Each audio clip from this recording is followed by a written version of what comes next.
Buenas noches y bienvenidos una semana más a esta cita en Onda Luz con El Jardín. Vamos a continuar esta semana con el ciclo de entrevistas que comenzamos hace algunos días con determinados personajes políticos de la provincia y lo vamos a hacer hoy con el presidente provincial del Partido Popular de Cádiz, con Antonio Sanz. Antonio, muy buenas noches y bienvenido. Pues bien hallado, encantado y gracias por invitarme. Muchísimas gracias a usted por venir. Como ya es habitual, venimos haciendo en este formato, me acompañan en el plató dos compañeros del Grupo Información, los periodistas Abraham Ceballos y Yunes Nachez. También buenas noches a los dos. Buenas noches. Muchas gracias. Y antes de comenzar el cuestionario, vamos a realizar una pequeña semblanza de la persona que hoy nos acompaña. Antonio Sanz Cabello nació el 4 de octubre de 1968 en Jerez. Además, aprovechamos porque mañana mismo cumpleaños, así que felicidades de parte de toda la casa. Muchísimas gracias, cada día más joven. Eso es bueno. En política desde los 15 años, estudió Derecho y ha ocupado diversos cargos de responsabilidad en el Partido Popular desde entonces, desde que era bien joven. En 2012 accedió a la presidencia del Partido Popular de Cádiz por tercera vez y abandonó entonces la Secretaría Regional del Partido Popular. Ahora se cumple un año justamente de esa presidencia, vamos a hablar de ese balance y además también vamos a hablar de algunos asuntos personales que interfieren en la política y dentro de eso pues sabemos que Antonio Sanz está casado, tiene 3 hijos y que además es radioaficionado. Eso tiene que conjugarlo con los 97.000 kilómetros que se ha recorrido en este año recorriendo la provincia de Cádiz, así que nos tiene que explicar si aún le queda batería para llegar a las próximas municipales con ese ritmo. Esa es la primera pregunta, Antonio. Bueno, la verdad es que como la radio la llevo en el coche, aunque os pueda parecer mentira, uno utiliza los poquísimos momentos que pueda haber en el recorrido para seguir haciendo radio. Así que la pasión de mi afición la llevo metida en el coche, porque si no sería imposible. La llevo a cuestas y luego muchas madrugadas, ¿no? Muchas madrugadas en las que aprovecho para hablar con el mundo entero, iba a decir medio mundo, pero es que es el mundo entero. Y como hay una máxima en la radioafición y es que de política no se habla, no sabe lo que descanso. Así que no se habla de... Es hobby de todas, de conexión total, ¿no? Fabuloso. De conexión total. Bueno, decíamos que se cumplía un año desde su llegada a la presidencia del PP gaditano. ¿Qué balance hace de ese año? Bueno, la verdad es que ha sido un año muy intenso y creo un año importante para la provincia. Este año yo me marqué la meta de liderar el proyecto del Partido Popular en la provincia, consciente de que estábamos en el momento más difícil, por un lado la crisis y por otro lado un partido en el momento de máxima responsabilidad política en la provincia. El nuevo gobierno de Diputación, 19 gobiernos, todos ellos en las principales ciudades de la provincia y por tanto creía que era un reto difícil, pero para mí apasionante, porque trabajar por esta provincia la verdad es que es un lujo, a pesar de que estamos ante la provincia con más dificultades, quizás, ¿no? ¿En qué se ha diferenciado este año de las anteriores presidencias del partido? Bueno, yo creo que evidentemente un partido que hoy es un partido de gobierno. En las otras 2 ocasiones, aunque coincidió con la etapa de gobierno en la Nación en el año 96, donde yo fue la primera vez que fui presidente, coincidió con la llegada de Aznar al gobierno. Fue una experiencia, pero es distinto, porque hoy somos gobierno en la provincia, hoy somos gobierno en muchas ciudades que entonces no lo éramos, y es más difícil gobernar que ser oposición, porque, y más en esta época, los ciudadanos exigen resultados. Yo me marqué como objetivo liderar un proyecto común de provincia, crear un modelo y un proyecto de provincia. Creo que los localismos han hecho mucho daño históricamente a esta provincia. Y creo que en ese objetivo tenía conmigo a los principales alcaldes de la provincia. Precisamente los que antaño eran protagonistas de competir entre ellos, el objetivo ha sido dejar de competir entre las localidades de la provincia para poder competir fuera en defender a la provincia y en mejorar la provincia.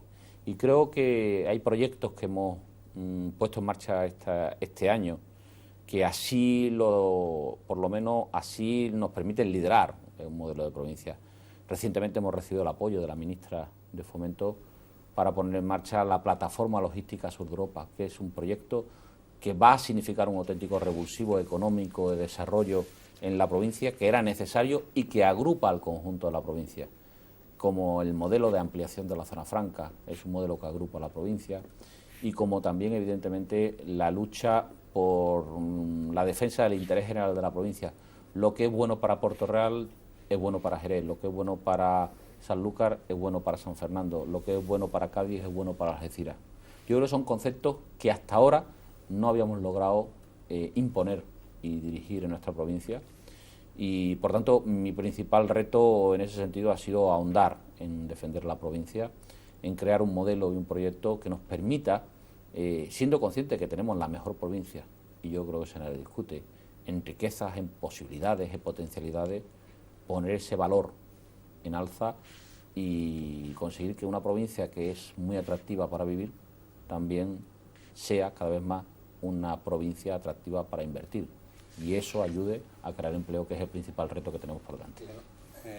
La provincia, desde la primera época de su mandato con el PP hasta hoy, con este tercer mandato, ha cambiado. ¿Qué ha cambiado? Porque el paro, por ejemplo, estaba y ahora mismo incluso se ha agravado, por así decirlo. Sí, las dificultades es evidente que la tenemos por delante. Hay problemas que pueden ser parecidos, que es siempre la incertidumbre del futuro de los astilleros. Yo creo que hemos logrado en un año empezar a crear certidumbre sobre el futuro de la industria naval en la provincia, y yo creo que en muy poco tiempo vamos a tener importantes noticias que van a garantizar estabilidad para el sector naval y para los trabajadores. Y bueno, es evidente que hay proyectos en estos momentos muy importantes sobre la mesa, que estaríamos hablando de estabilidad, de garantías de carga de trabajo, de muchas horas de trabajo para 3-4 años vista, ¿no? Eso, en la etapa del PSOE siempre ha habido destrucción de puestos de trabajo en astilleros, y nosotros nos hemos marcado como reto ni un solo puesto de trabajo perdido, sino todo lo contrario, estabilidad y futuro, viabilidad para los astilleros.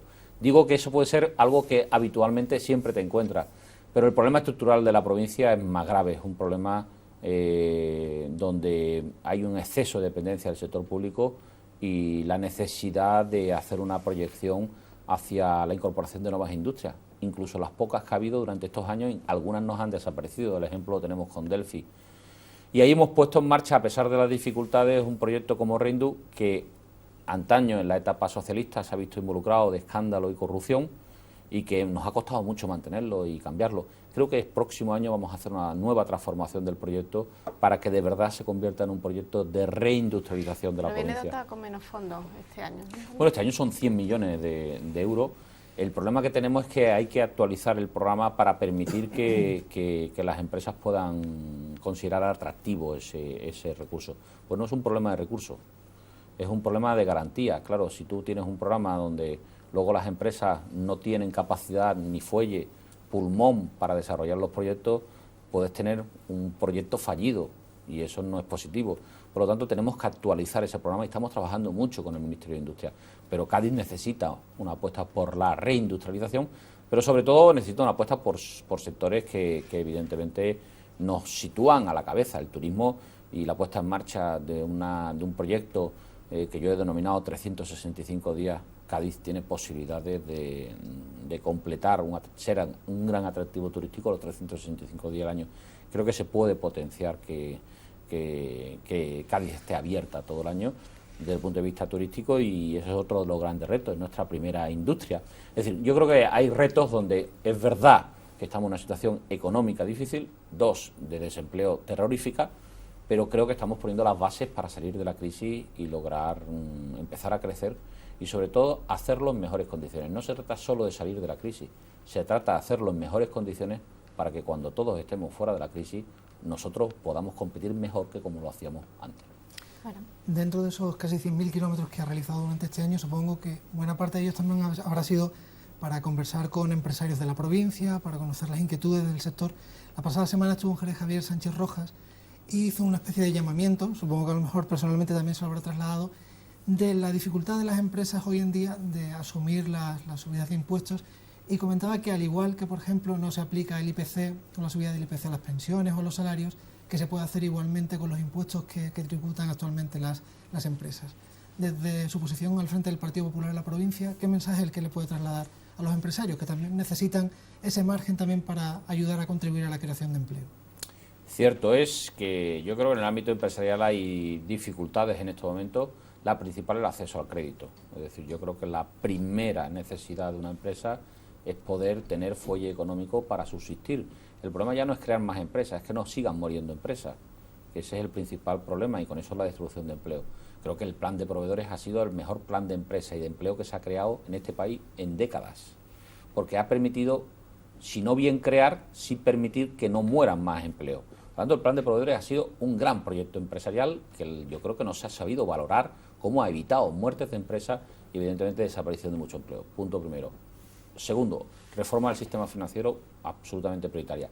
Hemos hecho 3, evidentemente no hemos culminado todavía la reforma del sistema financiero, pero avanzamos evidentemente en que el sistema financiero, las cajas de ahorro, los bancos tienen ya que abrir y sobre todo generar confianza sobre empresas que nunca han dejado de cumplir, pero es que hoy cuesta trabajo hasta una empresa que no ha dejado de pagar nunca que te den un crédito, ¿no? Y eso le ha ocurrido a empresas de esta provincia. Por lo tanto, sí hablo con ellos y sé que esa es la principal preocupación. Segundo, la bajada de impuestos. Yo creo que es verdad que ha habido que pedir sacrificio a todo, también a las empresas desde el punto de vista fiscal. Yo creo que estamos en condiciones de plantear que el año que viene empezaremos a aplicar bajada de impuestos. Y es evidente que tenemos que aplicarlo sobre los creadores de empleo. Y creo que en ese sentido las empresas saben que hemos tenido que tomar decisiones como la más traumática, el IVA. Pero yo creo que estamos trabajando para que, y se han puesto las bases también para que el año que viene estemos hablando ya de deducciones de IRPF, o sea, bajada de IRPF directamente a la familia y pyme y autónomos, y también bajadas desde el punto de vista fiscal, de la factura fiscal para las empresas, para incentivar la creación de empleo. Y en tercer lugar, yo creo que 2 cosas que para las empresas, pero están unidas, burocracia y seguridad jurídica. O sea, aquí no va a venir a invertir si se sabe que en Andalucía nos cambian las leyes, entre ellas las turísticas, urbanísticas, de suelo. Cada año tenemos cambios normativos que lo que antes era legal lo hemos vivido en la costa gaditana, con el decreto del litoral de la Junta de Andalucía. Lo que hace unos meses la Junta aprueba como legal en Chipiona, de pronto, así como que no lo ha visto, lo declara ilegal. ¿Qué inversor confía en nosotros? Y en segundo lugar, la burocracia. El Gobierno ha puesto en marcha un plan que se llama Emprende 3, el Gobierno de la Nación, que evidentemente lo que pretende es unificar todos los trámites burocráticos excesivos que hay para crear una empresa. Es decir, yo creo que quedaba mucho y queda mucho aún para garantizar que esta provincia sea gran atractivo para invertir, porque lo es para vivir y lo tenemos que hacer para invertir. Y esas son las reformas que está poniendo en marcha el Gobierno. Yo creo que hay algo que nadie puede discutir. Se han puesto las bases con sacrificio, pero por lo menos el ciudadano está viendo que no era a cambio de nada, que es lo que ocurría años atrás, que se hacían esfuerzos, pero no había resultados. Hoy creo que se ofrecen resultados y hay la expectativa clara de que a finales de este año, principios del próximo, el ciudadano va a empezar a notar la salida de la crisis con rotundidad. Su partido a nivel nacional sí es optimista en cuanto a salida de la crisis, incluso usted mismo en unas declaraciones recientes decía que ya prácticamente este año se iba a salir de la crisis, pero Cádiz, por los problemas que está poniendo sobre la mesa, ¿va a tardar más en ver esos resultados? Eso es lo que estamos trabajando para que no ocurra, por ejemplo, con unos presupuestos generales de Estado con un sello gaditano de primer orden. No es fácil conseguir unos presupuestos que yo calificaría de los mejores de la historia de Cádiz. Y digo esto porque en plena crisis, donde nos encontramos, hemos logrado incrementar la inversión un 56%. Lograr que Cádiz sea la 5ª provincia en inversión del Estado, eso es decirle a Mariano Rajoy que necesitábamos ayuda y que se nos ha dado esa ayuda. Y eso significa impulsar infraestructuras y políticas, pensando en el empleo, que son las prioritarias. Las infraestructuras son claves para el desarrollo y también para la generación de inversión. Y el impulso a las infraestructuras que se ha dado en este presupuesto, convirtiendo a la provincia de Cádiz en la 8ª en inversión del Ministerio de Fomento, eso nos sitúa evidentemente en una prioridad para el Gobierno. Yo creo que hacía muchos años que un Gobierno no apostaba con Cádiz como lo está haciendo el Partido Popular y Mariano Rajoy, y eso se debe al trabajo de los alcaldes, evidentemente al trabajo de diputados y senadores, que la verdad, tengo que decirlo, estamos dedicados y volcados a convencer al Gobierno de que merece la pena apostar por Cádiz, y creo que ese reflejo se ha visto en los presupuestos del Estado con una inversión de más de 460 millones que, pensando y mirando otras provincias, pues yo creo que hay que aprovecharlo, porque aquí se ha apostado claramente por esta provincia. Cádiz ha sido objetivo prioritario para el Gobierno de la Nación en estos presupuestos, según sus palabras, y también lo va a ser para desbloquear aquellos asuntos pendientes, por ejemplo, carga de trabajo en astilleros, que también dependen de lo que se decida en Madrid. Sí, sin depender tanto de lo que son los presupuestos, le tengo que decir que la carga de trabajo para astilleros, acabamos de ver la firma de un contrato espectacular desde el punto de vista de las perspectivas de futuro, como es la vinculación con los americanos desde el punto de vista de la base de Rota y la reparación de buques de la Armada norteamericana. Y desde ese punto de vista, esa es la apertura de una nueva etapa que es la que se va a abrir en astilleros, que yo confío que decía que a través de otro tipo de contratos va a garantizar estabilidad no solo en la reparación, sino en la construcción. Pero yo creo que se han desbloqueado, en este presupuesto se han desbloqueado temas muy importantes. El nudo de Tres Caminos, que es un proyecto que el Partido Socialista solo diseñó en dibujo, y que es ahora el Partido Popular quien ha hecho una aportación importante para empezar la obra el próximo año, cuando se empiecen a aplicar los presupuestos. El impulso al corredor ferroviario Algeciras-Bobadilla, con 50 millones de euros, que significa un incremento muy importante respecto a los 13 millones que ya vinieron el año pasado. Y eso es un salto muy importante. El Bajo la Cabezuela, que el Partido Socialista también hablaba tanto, pero lo aparcó y lo guardó en el cajón. La conexión del Bajo Cabezuela es fundamental para lo que vaya a ser el impulso del polígono de Las Aletas y lo que representa la conexión con el puerto de Cádiz y la plataforma logística Sur de Europa. Nosotros ahora estamos desbloqueando proyectos que hace 10 años que se intentan buscar una solución, desde el Hospital Militar San Carlos a los regadíos del Guadiaro, que fíjese que estamos hablando de la compensación del trasvase del Guadiaro más Aceite, que es del año 2001. Y ahora es cuando estamos resolviendo. ¿Y quién lo está resolviendo? El Partido Popular, en conexión directa con los ciudadanos y los diferentes colectivos. Los presupuestos, sobre todo desde Fomento, parece que dan un impulso a la infraestructura, sobre todo a proyectos que parecen que están pensados para esa plataforma logística del sur de Europa que tanto se está hablando, sobre todo estos últimos años. ¿Tiene constancia de que hay un apoyo real desde Madrid a convertir la provincia en una plataforma? Bueno, no solo es que tenga la intuición, o incluso le puedo decir que tenga la ratificación verbal, es que ha sido la ministra quien hace unos días en una convención de zonas logísticas decía no solo que Cádiz iba a ser incorporada como plataforma logística, sino que iba a ser la prioritaria y la primera en ponerse en marcha. Tengo que decirle que hace unos meses, antes de que empezara a trabajar el Partido Popular en la provincia, la plataforma logística Sur de Europa dentro del proyecto de zonas logísticas en el mundo era Barcelona. Y cuando nos dimos cuenta nos parecía increíble, pero era la única que había optado por apostar. Y ha sido muchos meses de trabajo con Teófila, con María José García Pelayo, con Pepe Loaiza, con José Ignacio Landaluce como principales alcaldes y el propio partido que tengo la responsabilidad de presidir, quien en un trabajo muy intenso con el Ministerio de Industria, de Hacienda, de Economía y con el Ministerio de Fomento, 4 ministerios que hemos impulsado que hoy en el mapa de zonas logísticas Cádiz haya sido incorporada. Y además, de manera muy provechosa, seguro para la provincia, la ministra ya ha anunciado que aquí es donde empiezan el desarrollo de las zonas logísticas. Eso tiene que ver mucho con el desbloqueo de otro proyecto que hacía años que estaba aparcado, como Las Aletas. De hecho, si mira uno por la autopista el cartel, está difuminado del sol que le ha dado y ya no se ve ni que pone allí Las Aletas. Bueno, pues cambiaremos hasta el cartel porque hoy el Gobierno ha apostado por una nueva reserva de Manial, donde hemos redefinido el proyecto hacia convertir también Las Aletas no solo en un gran parque empresarial, sino también en una zona logística que, unida al puerto de Cádiz y esa conexión de la Bajo Cabezuela, va a significar un gran impulso de desarrollo empresarial. Yo creo que todo está unido y además es muy importante que por primera vez la provincia tenga un proyecto en el que engancharse y en el que ser atractivo hacia el exterior. Y este proyecto de plataforma logística empieza a ser una realidad cada día más y no solo un sueño. Antes de abandonar el capítulo de presupuestos, si me lo permite, poniéndome en el lugar de los ciudadanos, porque durante esta semana hemos visto que ustedes han hecho su exposición de los presupuestos, el Partido Socialista e Izquierda Unida han hecho también su análisis oportuno. Parece que cada uno ha visto una película completamente diferente, pero hay un dato objetivo, que es el que ya he aportado, de los millones que se van a destinar a la provincia de Cádiz. Pero en este sentido sí me gustaría que nos contestara aquí a una de las puntualizaciones que, por ejemplo, ha hecho el PSOE, y es que buena parte de ese dinero que va a venir no va a servir para crear empleo, que es tal vez la asignatura pendiente. ¿Qué tiene que decir a esa cuestión? Bueno, solamente la inversión ya genera empleo, es decir, una buena parte del empleo está vinculada a la obra pública. Si tú impulsas obra pública estás creando empleo. Precisamente un sector como el de la construcción o el de la obra pública ha sido el que ha mantenido el empleo durante tantos años. Es verdad que excesivamente metido en una burbuja que se fue de las manos, pero hoy es fundamental para el crecimiento y el empleo la obra pública.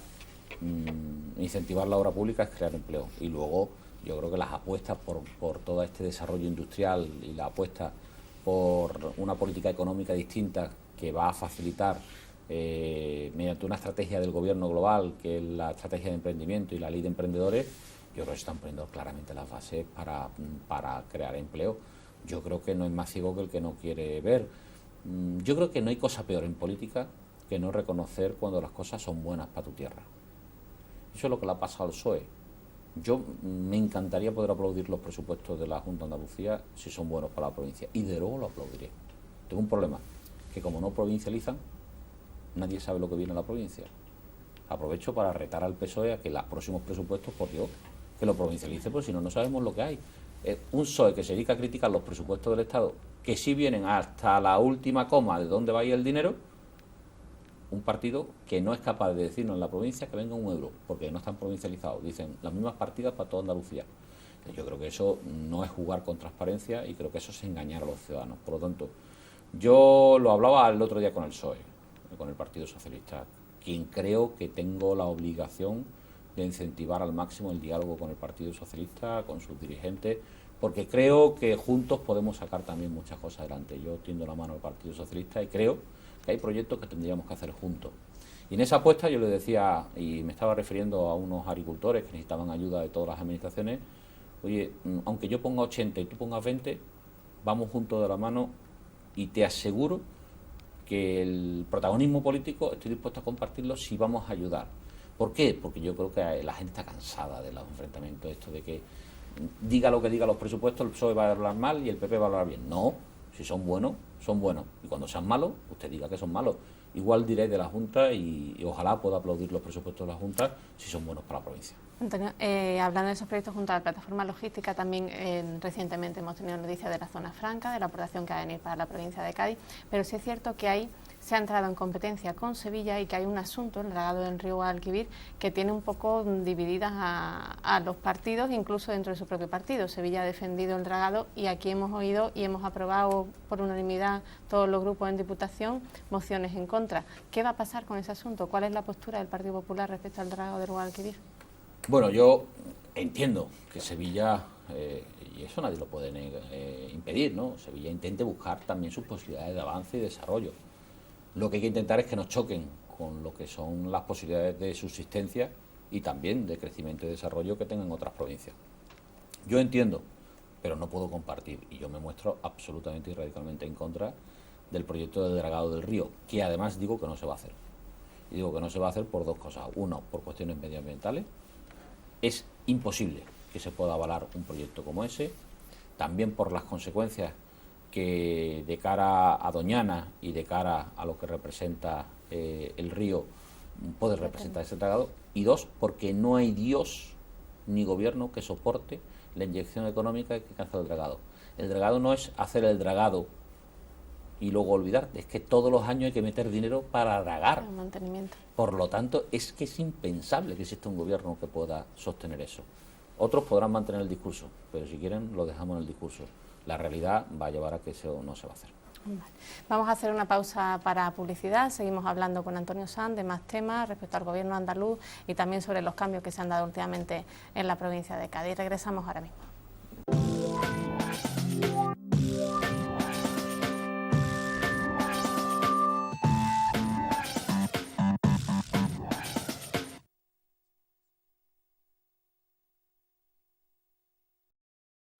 Desde andaluciainformación.es estamos escribiendo el futuro desde el presente de tu ciudad.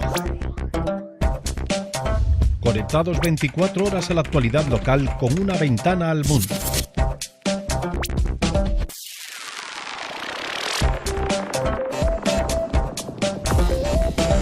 Está pasando y te lo contamos con más de 400.000 artículos que ya hacen grande a andaluciainformación.es, recogiendo las mejores exclusivas de los periódicos Viva e Información, así como las mejores imágenes de Ondaluz Televisión.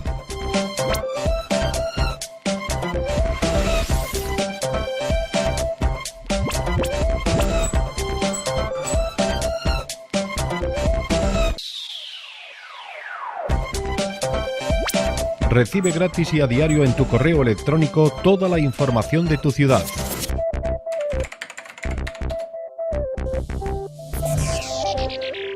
¿Todavía no nos conoces? ¿A qué esperas?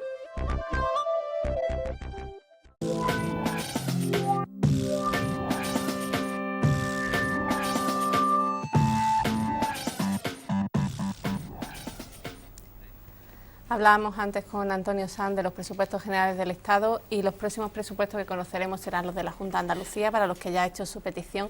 Pero a mí sí me gustaría que antes de pedir y expresar lo que quiere para esos presupuestos para la provincia, nos comentara, nos diera su opinión sobre el nuevo gobierno andaluz. Bueno, la verdad es que tenemos un gobierno que yo creo que es la repetición de la misma historia del Partido Socialista y son los mismos, ¿no? La verdad es que quizás pues estamos ante el mismo cuadro pero con distintos retratos en todo caso. La foto es distinta pero el cuadro sigue siendo el mismo, ¿no? Si tenemos de consejero de presidencia al mismo que llevaba todos los años del PSOE en primer nivel del Partido Socialista y a una líder al frente de la Junta de Andalucía que se ha construido dentro de la Junta matando a todos sus amigos políticamente. Es decir, lo peor del PSOE lo representa Susana Díaz, que tiene un máster en las peores artes y evidentemente en todo lo que representa la historia del PSOE, Susana Díaz está absolutamente vinculada. Por lo tanto, yo esto de lo de la nueva etapa no lo he visto todavía y por los síntomas primeros que estamos viendo, estamos ante el mismo gobierno que comete los mismos errores y que pretende aplicar la receta fracasada de los últimos 35 años. El Partido Popular sí que reclamó un consejero gaditano en esta nueva etapa y sí ha tenido esa respuesta de la elección de Jiménez Barrio. ¿No ven eso tampoco como un síntoma positivo para la provincia? Yo lo decía antes, es algo que aplaudo. Otra cosa es que me parezcan mejor, pero yo creo que es bueno que haya un consejero gaditano. A mí no me duele en prenda, yo sí creo que tiene que haber un consejero gaditano porque es bueno que haya una voz que no nos represente. Hace estos últimos meses nos venía representando precisamente Susana Díaz como sevillana, viendo cómo coincidimos Sevilla y nosotros en algunas cosas, yo siempre me echaba a temblar, ¿no? Entonces yo creo que es bueno que haya un consejero gaditano, yo lo aplaudo, me parece bien. Otra cosa es que pues represente pues un espíritu muy novedoso, ¿no? Pero bueno, yo desde luego también le he tendido la mano y creo que podemos llegar a muchas cosas juntos. Yo voy a ayudar todo lo que pueda y voy a respaldar todas las iniciativas que sean buenas para la provincia y en este caso el que haya un consejero y además de presidencia pues lo valoro favorablemente, sí. Bueno, la incógnita, más que por ese nuevo tiempo que dice Susana Díaz que ha abierto con el nuevo gobierno, es saber si ese gobierno va a completar la legislatura o si va a haber elecciones anticipadas. Ustedes, desde su punto de vista, ¿qué estrategia creen que es la que va a desarrollar el Partido Socialista? Si me ciño a lo que ha ocurrido con el PSOE en los últimos tiempos, lo contrario de lo que digan, porque Griñán dijo que no se iba ni de broma y que después dijo que no había que había hecho la candidatura pero de Susana Díaz pero no dejaba la presidencia. Al final todo ha sido mentira.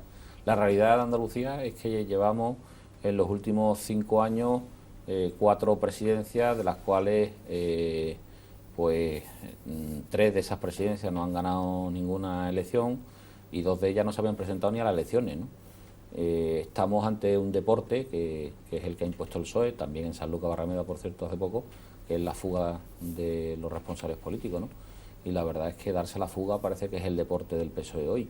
Se dio la fuga a Chávez, se ha dado la fuga a Griñán y yo creo que evidentemente se han ido y se han dado la fuga manchados por la corrupción, ¿no? La corrupción de los ERE, la corrupción de Invercaria, la corrupción de Valle Competitiva. Y yo creo que todo eso es malo para Andalucía, porque evidentemente lo que sostiene hoy el gobierno andaluz es una coalición de perdedores. Andalucía apostó por un cambio, ganó las elecciones el Partido Popular, y yo creo que lo que se tenía que haber hecho, si el candidato que el PSOE se presentaba a las elecciones, que era Griñán, se fuga y se va, se tenía que haber hecho es convocar las elecciones. Sin embargo, yo soy los que opinan que no se van a convocar las elecciones, porque el PSOE no corre el riesgo de perder ni muerto. ¿Y en qué medida cree que ha influido en los últimos años la Junta, los movimientos políticos, el caso de los ERE falsos? Por un lado eso, y por otro lado, ¿no crees que la gente también está ya muy cansada de los casos de corrupción, que salgan los medios y que se mezcle todo? Al final queda como todo un poco como desvirtuado. Hombre, es verdad que aparecen muchos casos, ¿no? Incluso que puedan afectar a diferentes partidos políticos, y es evidente que el ciudadano le asquea. El problema de los ERE falsos y del fondo de reptiles creado por la Junta de Andalucía es que estamos hablando del dinero de los parados.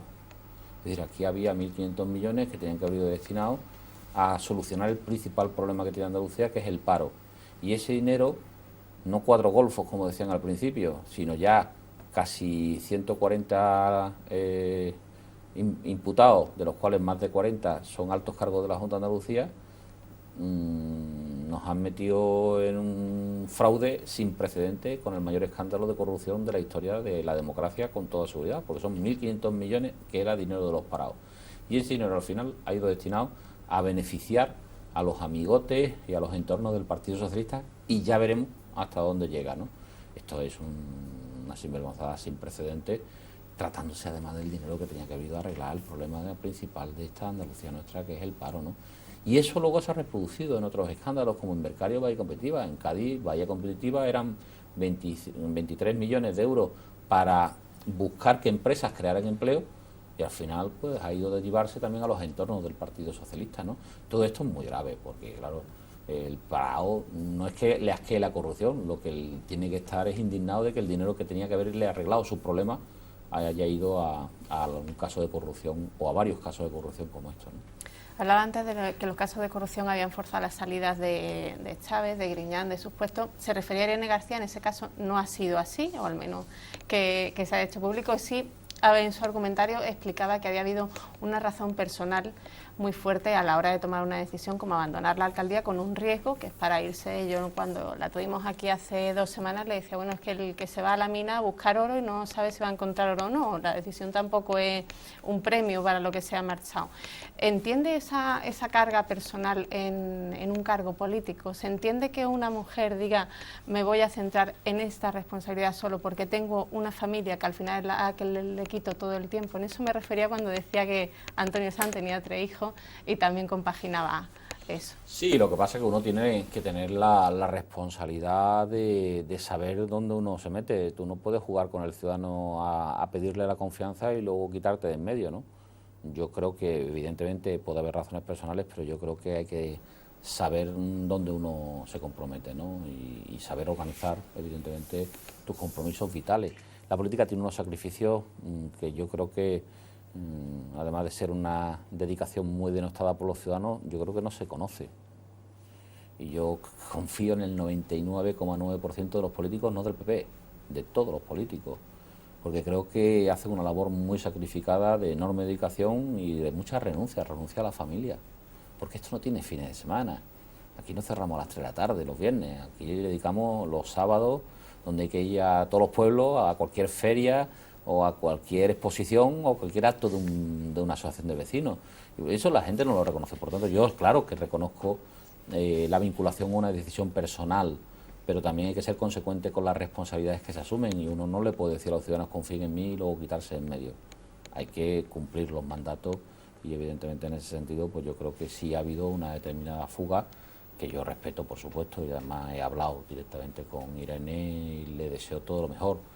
Pero bueno, lo que se demuestra es que quizás se haya agotado un proyecto y en Sanlúcar de Barrameda haga falta una renovación, un cambio político, porque el Partido Socialista pues está claro que ha demostrado que agotó sus posibilidades, y el principal ejemplo lo ha tenido con la alcaldesa, ¿no? Y yo creo que en ese sentido hoy el PP ofrece una esperanza en torno a una mujer que tiene uno de los primeros niveles de la política provincial. Se va adelantando, le iba a decir que la decisión de Irene García ha forzado sin duda la estrategia electoral del Partido Popular en Sanlúcar, o su puesta A mí no en me escena sorprende y en aterrizaje reconocer de que sí, es decir, es verdad que la fecha de las elecciones está todavía lejana, pero yo creo que había que demostrar valentía y arrojo. La política... ¿Era necesario hacerlo así, entonces? Bueno, hay quienes lo han definido como un golpe de Estado. Bueno, yo lo que he hecho es aplicar los estatutos del partido y creo que lo que he hecho es un acto de responsabilidad. Cuando se celebra un congreso, se gana por 7 votos y desde entonces la sede del partido está cerrada, no se convoca ninguna rueda de prensa, se intentan convocar reuniones y es imposible, y luego se ponen condiciones para trabajar en política o hacer política, yo no puedo aceptar condicionantes o condiciones absolutamente inconfesables para que mi partido cumpla su labor política en Sanlúcar.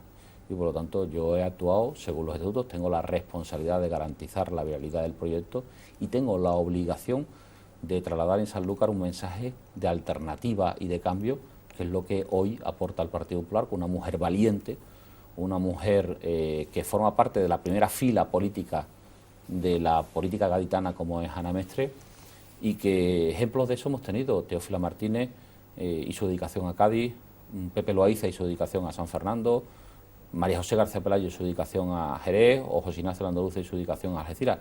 Gente que estaba en el primer nivel de la política y que sacrifica buena parte de su vida para dedicarse a un proyecto local. Hoy tenemos a los mejores alcaldes con esa experiencia y estoy convencido que tendremos a una gran alcaldesa en torno a la figura de Ana Mestre.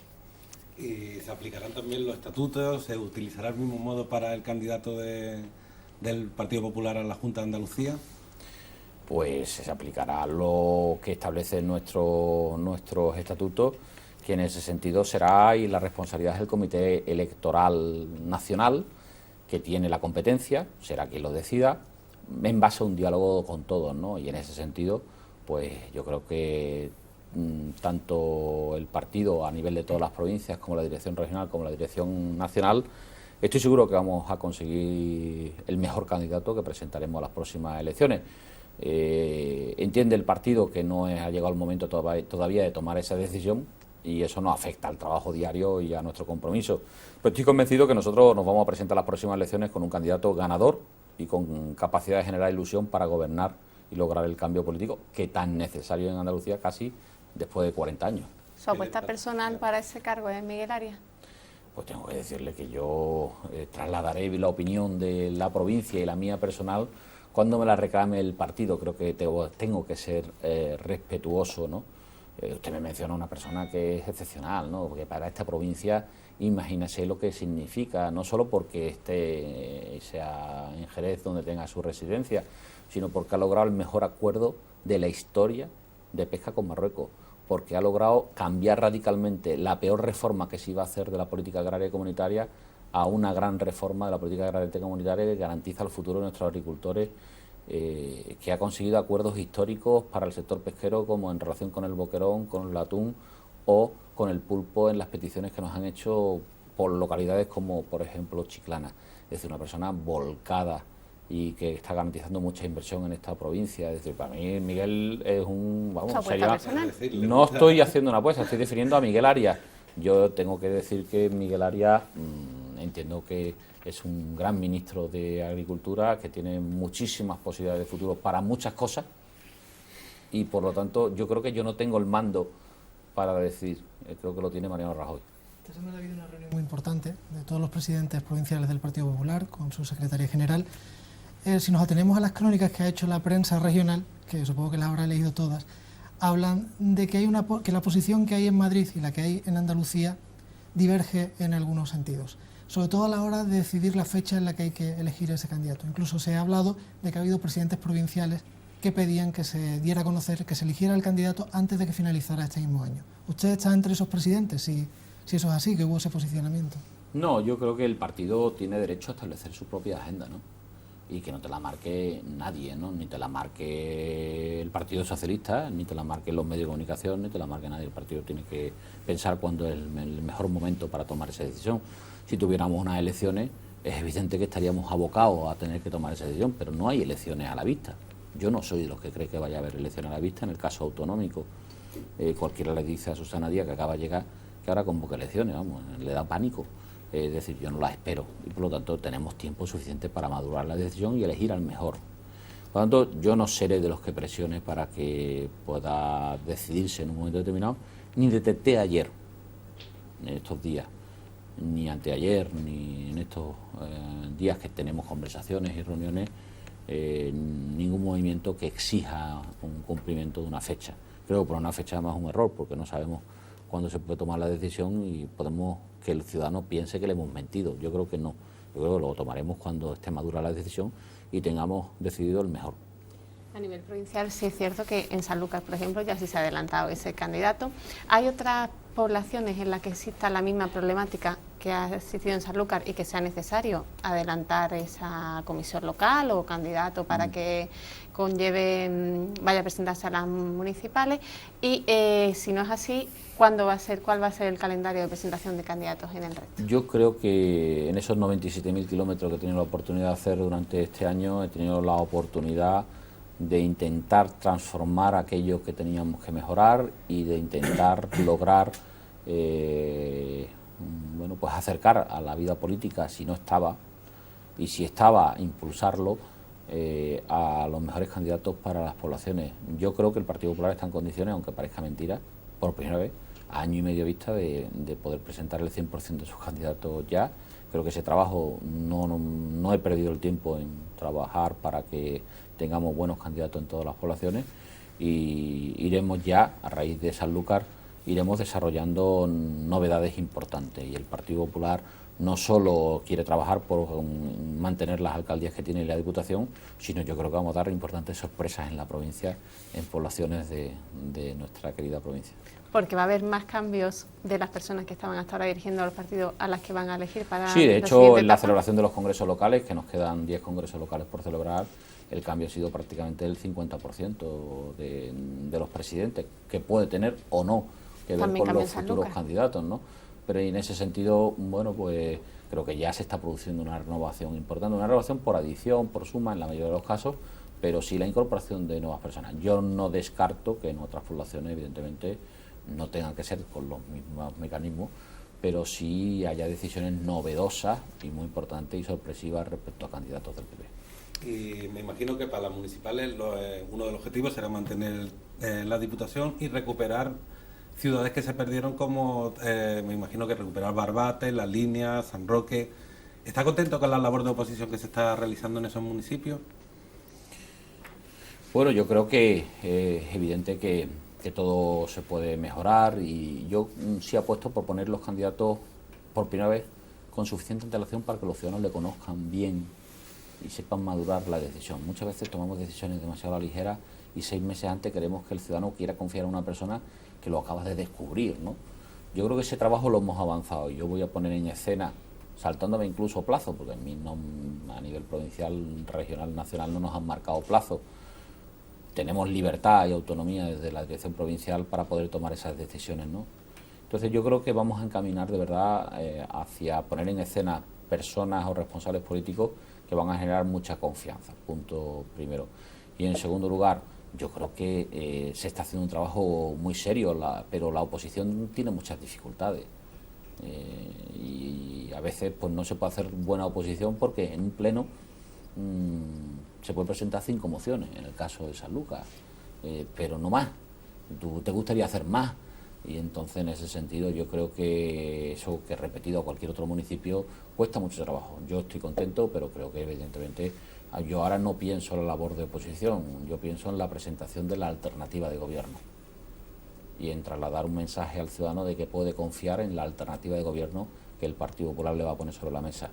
Y por tanto me distrae mucho más crear equipo, proyectos, ideas, pero sobre todo un liderazgo, porque creo que hay muchas ciudades que necesitan de buenos liderazgos, como sin duda alguna lo representan muchos los líderes del PP en esta provincia, que lideran ciudades las más importantes y que son gobernadas por el Partido Popular. Con respecto a las ciudades en las que gobiernan, sabemos que están manejando ya encuestas, tanto ustedes como el Partido Socialista. Parece que esas encuestas no son tan favorables como a lo mejor cabría esperar, y se empieza ya a hablar si en el año 2015 puede ocurrir un poco el fenómeno de 2011, ese voto de castigo que se realizó en muchas ciudades con respecto a las políticas que se establecían desde el gobierno central. ¿Creen que de aquí a 2015 puede también ocurrir eso, que ese fenómeno pueda repetirse? ¿O qué estrategia quieren Sí, seguir? yo creo lo contrario. Es decir, yo creo que la recuperación económica, que en el 2015 estará más que consolidada, va a ser un acicate para que el ciudadano sepa reconocer el esfuerzo que se ha hecho. El esfuerzo que ha hecho la sociedad, pero también el acierto de las políticas que ha puesto en marcha el gobierno. Por lo tanto, lejos de ser un hándicap electoral las siglas PP, en esta ocasión, en otras habremos ido en otras condiciones. Aquí ha habido elecciones para todo, ¿no? Donde hemos estado en unos conflictos, en otros. En esta ocasión yo creo que vamos a ir en una recuperación económica clara, en una situación de creación de empleo, que el ciudadano va a saber reconocer que y las políticas del Partido Popular han vuelto a servir para sacar adelante este país. Ya lo hicimos en el 96 y provocó que en el año 2000 tuviéramos una mayoría absoluta más que holgada. Yo creo que en esta ocasión vamos a volver a hacer lo mismo, vamos a sacar adelante este país y eso va a tener su reflejo en las elecciones municipales, que unido a lo que yo creo que es una buena gestión de nuestros alcaldes. Ténganse en cuenta que nosotros hemos cogido gobierno en ciudades absoluto desastre y bancarrota. Es decir, la situación, por ejemplo, de Jerez, el que hemos heredado, cogió una ciudad colapsada, no, para cerrarla y de imposible funcionamiento. Hemos devuelto la normalidad y no solo hemos devuelto la normalidad a Jerez, es que hoy cada día hay más inversores que creen y confían en Jerez. Eso era impensable hace solamente un año. Y eso es el buen trabajo de alcaldesas como María José García Pelayo o incluso a ciudades como el de Teófilo Martínez en Cádiz, que no solo transformó a la ciudad social y físicamente con el soterramiento, sino que ahora estamos a punto de inaugurar el nuevo acceso con el nuevo puente de la ciudad. Eso es muy difícil, transformar una ciudad dos veces de la manera que lo ha hecho Teófilo Martínez. Unido a eso, a una política social muy comprometida, evidentemente, y a una labor que es reconocida por los gaditanos. Es decir, ese tipo de ejemplos yo creo que son más que, desde luego, un riesgo, todo lo contrario. Creo que la buena labor de los alcaldes, por un lado, y la situación de recuperación económica van a significar que de aquí al 2015 nosotros, de luego, abordemos las próximas elecciones en otras condiciones. Muy brevemente ya, porque se me acaba el tiempo, Antonio, ha sido elegido como ponente para la ley de la reforma de la administración local. A mí me gustaría saber qué ha quedado finalmente de esa ley, después de todas las modificaciones que se han hecho, si admite las críticas que aún así sigue haciendo la oposición y en qué papel quedan los ayuntamientos desde el punto de vista de competencia. Hablaba de gestiones de alcalde muy buenas en Cádiz, como ha mencionado, pero quizás siempre, no depende del signo político, todos los alcaldes hablan de la necesidad de tener reguladas las competencias que asumen y la financiación conjunta de esas competencias. Quizá ese asunto ha quedado suelto en esa ley. Bueno, será el objetivo de la ley, luego ya veremos en su aplicación si realmente lo resuelve o no. Yo soy los que opinan que lo resolverá, es decir, hace muchos años que desde la Federación Española de Municipios y Provincias y desde todas las alcaldías de todos los partidos políticos se viene reclamando una fijación de competencias para los ayuntamientos y un marco de financiación que garantizara el buen ejercicio de la competencia que posee el ayuntamiento. Esto es una ley que lo que hace es una apuesta que yo creo que el ciudadano reconoce, una competencia de una administración. Que el ciudadano sepa qué competencias tiene que hacer cada uno y que cada uno asuma su responsabilidad, porque hoy, por ejemplo, los ayuntamientos son los tapavergüenzas de la Junta de Andalucía. Si la Junta de Andalucía no cumple sus funciones en materia social, que las tiene todas, son los ayuntamientos los que, utilizando un dinero que tenía que haber ido a otra cosa, tienen que tapar las necesidades sociales de muchas familias en la ciudad, cuando eso es competencia exclusiva de la Junta de Andalucía. Es decir, que eso, que el ciudadano sepa a dónde tiene que ir para que le resuelvan el problema, creo que era una necesidad. Eso es lo que aborda la ley. También fortalece a los ayuntamientos porque somos conscientes de que los ayuntamientos son la institución más cercana al ciudadano y que el ciudadano donde primero va al ayuntamiento y quiere un ayuntamiento fuerte que es capaz de resolver sus problemas. Y luego algo que reclamaban todos, que es un sistema de financiación local, porque aquí se viene hablando y estamos todo el día hablando de Cataluña y del sistema de financiación autonómica y nos damos cuenta que hay un sistema de financiación todavía más importante que es el sistema de financiación local. Y eso, por primera vez, hay un gobierno que ha cogido el toro por los cuernos. Se podrá hacer medio bien o más bien, pero al menos se tiene que reconocer que se ha sido valiente. Y luego se ha rectificado, porque ahora dicen, es que habéis cambiado la ley. Oiga, hemos hecho muchas cosas de las que el PSOE nos pedía que rectificáramos, y la hemos rectificado, buscando el consenso. Ahora tampoco vale. Ahora el PSOE da igual. Hemos cambiado muchas cosas de la ley que si no podíamos poner el coste estándar, que había que poner el coste efectivo. Ponemos el coste efectivo y dicen que hemos cambiado el coste estándar. Oiga, si no hemos puesto el coste efectivo, con lo que usted decía, el coste efectivo y el coste estándar, pues son mecanismos de evaluar el gasto que hay que hacer en una competencia. Bueno, pues hemos ido al coste efectivo, que lo pedía el Partido Socialista, y aún así rechazan la ley. Es decir, no se puede ir a bloquear un texto como este, que deberían hacer el consenso. Yo todavía tengo confianza en que el PSOE rectifique, porque esto es una ley muy importante que va a diseñar el municipalismo de los próximos 50, 60, 80 años, y yo creo que el PSOE no debería quedarse fuera de esta ley y del consenso necesario en torno a esta ley. ¿Y da tranquilidad a los funcionarios públicos? Evidentemente esta es una ley que apuesta por la estabilidad de todos los trabajadores, no corre riesgo y se está falseando absolutamente la realidad. Le voy a poner el ejemplo porque el único riesgo que tiene la estabilidad de los trabajadores, el futuro de los trabajadores en un ayuntamiento, es que no haya dinero para ejercer la competencia, porque entonces el servicio hay que quitarlo. Y esta es una ley que precisamente garantiza lo contrario, que haya dinero para ejercer la competencia, con lo cual es la mayor estabilidad que puede tener un trabajador, la garantía de que la competencia se seguirá desarrollando y además con financiación suficiente. Antonio Sanz, muchas gracias, muy amable Encantado, por estar con nosotros. Encantado. Volvemos la semana que viene con nuevos temas de la provincia. Les esperamos a todos, como siempre, en este espacio del Jardín de Onda Luz. Hasta entonces, no me falten y sean felices.